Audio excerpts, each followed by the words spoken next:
আমি প্রথমেই স্মরণ করছি গত 17 বছরে যারা অত্যাচার অনাচারের শিকার হয়েছেন ফ্যাসিবাদী শক্তি দ্বারা, আওয়ামী লীগ দ্বারা, তাদের সবাইকে, যারা শহীদ হয়েছেন গত জুলাইয়ে তাদের সবাইকে, আমার ভাইয়েরা, আমার বোনেরা যারা এত কষ্ট করে আজকে এই বিজয়ের দিনে আজকে এখানে দাঁড়িয়ে আছি, সবাইকে অভিনন্দন। প্রথমেই বলতে চাই আমি আমাদের এই আন্দোলনে যে মানুষগুলো অনেক অনুপ্রাণিত হয়েছেন লিডারশিপের জায়গা থেকে, আমি তারেক রহমানকে এনরোজ করতে চাই একজন অরাজনৈতিক ব্যক্তি হিসাবে। দেখুন, আমি এখানে দাঁড়িয়ে আছি কোনো বিএনপির মেম্বার হিসাবে নই, আমি এখানে দাঁড়িয়ে আছি একজন অরাজনৈতিক ব্যক্তি হিসাবে। এটাই হচ্ছে বাংলাদেশপন্থী সবচাইতে বড় রাজনৈতিক দলের জয়। আমি এখানে দাঁড়িয়ে আছি একটা প্রমাণ হিসাবে। বিএনপি একটা ইনক্লুসিভ দল। এই যে বিএনপি একটা ইনক্লুসিভ দল, এটার প্রমাণ কি? এটার প্রমাণ হচ্ছে এটার যে পলিসি মেকিং এর প্রত্যেকটা স্তরে, আমি ব্যক্তিগতভাবে আপনাদেরকে সাক্ষী দিয়ে বলছি, প্রত্যেকটা স্তরে বিএনপি 24/7 কাজ করছে। প্রথমে শুরু করি শিক্ষা দিয়ে। শিক্ষায়, কৃষিতে, কর্মসংস্থানের প্রত্যেকটা সেক্টরে যত জায়গায় দরকার, যত জায়গায় প্রয়োজন, বিশ্বাস করেন বিএনপির একটা বিশাল, এবং বিএনপির বাইরে সবচেয়ে জরুরি যেটা, বিএনপির বাইরে একটা বিশাল দল কাজ করছে, বিশাল দল।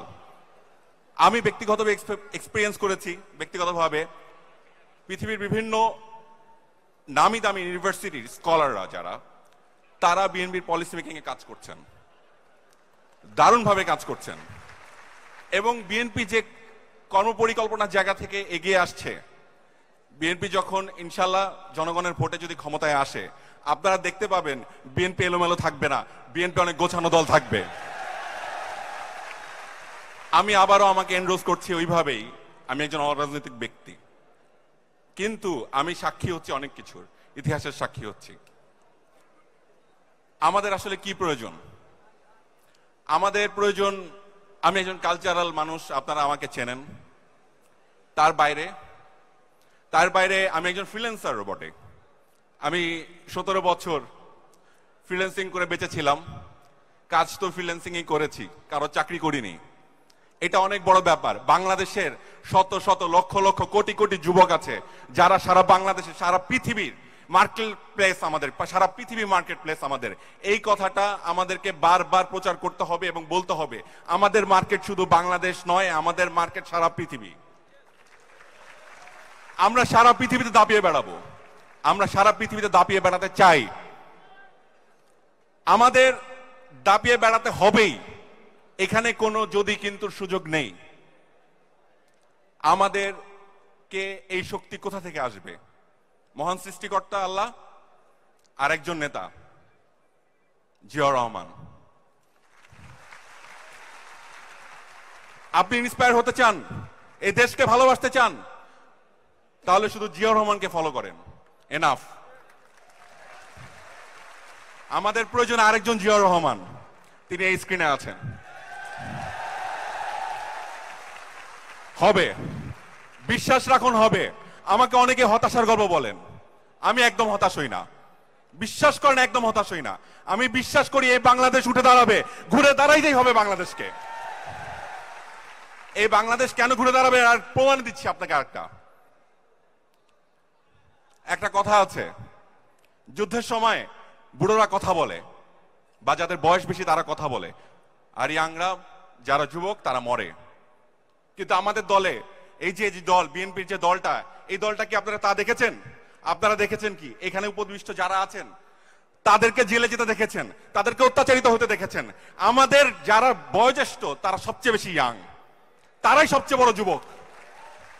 আমাদের এই বিএনপির সবচেয়ে ভালো বিষয় হচ্ছে এই বিএনপির প্রত্যেকটা শ্রেণীর প্রত্যেকে, সবাই ভিতর থেকে যুবক। এখন আমি যেটা বলতে চাই, আমি আমার কালচারাল ফিল্ডের একটু কথা বলতে চাই। নতুন করির কথা মনে আছে আপনাদের? নতুন করির কথা শহীদ রাষ্ট্রপতি জিয়াউর রহমান তৈরি করেছিলেন, সেটি বন্ধ হয়ে গেছে। আমরা চাই এরকম প্রতিভা অন্বেষণের প্রক্রিয়া আবার শুরু হোক। জাতীয় বিতর্কের প্রতিযোগিতা বন্ধ হয়ে গেছে, এটা এক ধরনের দলীয়করণ হয়ে গিয়েছে, সেখান থেকে আমরা বের হয়ে আসতে চাই। আমরা এরকম অনেকগুলো সেক্টর আছে সেখান থেকে আমরা বের হয়ে আসতে চাই যেগুলো দলীয়করণ হয়ে গেছে। আমাদের এই সুযোগ আমরা যেন হাতছাড়া না করি। বারবার সুযোগ আসে না দেশ গঠনের। জুলাই আগস্টের আমার ভাইয়েরা যারা রক্ত দিয়েছেন তাদের জন্য, তাদেরকে স্মরণ করে আমি একটা কথা বলতে চাই খুব স্পষ্ট করে। যারা অত্যাচারিত হয়েছেন সেই মানুষগুলোর কথা আমি স্মরণ করে আমি বলতে চাই, গত 17 বছরে যারা ফাইট করেছেন সামনে থেকে, আপনারাই ছিলেন তারা।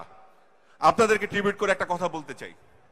দেখুন, এই যে স্ক্রিনে যে মানুষটি জনাব তারেক রহমান, তার ভাই আজকে জনাব আরাফাত রহমান কুকুর জন্মদিন। আল্লাহ তাকে বেহেশতে নসিব করুক, তাকে ভালো রাখুক।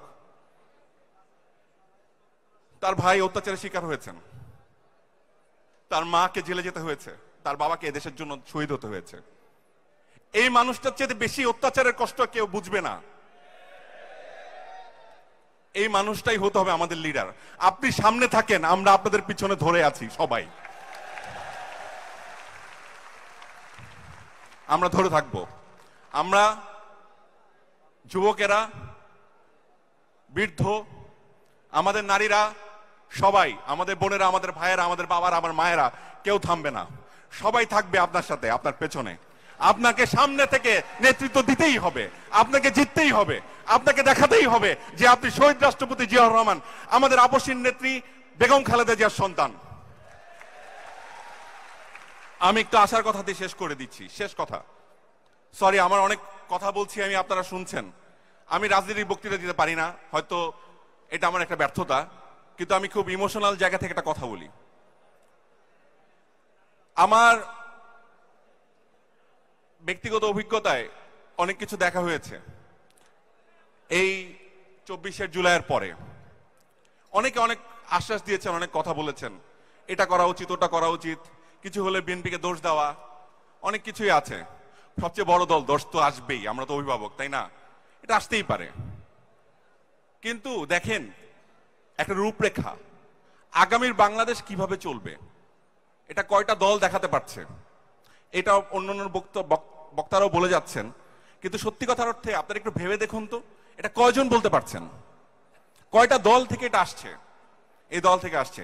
পলিসি মেকিং এর জায়গায় যেভাবে কাজ হচ্ছে এবং অন্যান্য প্রফেশনের জায়গাতে যেভাবে কাজ হচ্ছে, আমি বিনীতভাবে অনুরোধ করব 31 দফা নিয়ে আপনারা সিরিয়াসলি যেভাবে আপনারা ওয়ার্ক করছেন সেটার জন্য সফল করার জন্য আমরা সবাই সাহায্য করি। এবং আমরা ব্যক্তিগত পর্যায়ে মানুষ হিসাবে আপনাদের সবার কাছে আমার ব্যক্তিগত অনুরোধ, আপনারা যার যার জায়গা থেকে সৎ হন, অন্তত দিনে একটা ভালো কাজ করুন। একটা ভালো কাজ করুন দিনে, যথেষ্ট। আপনার দলের কথা, আপনার সবার কথা চারিদিকে ছড়িয়ে যাবে।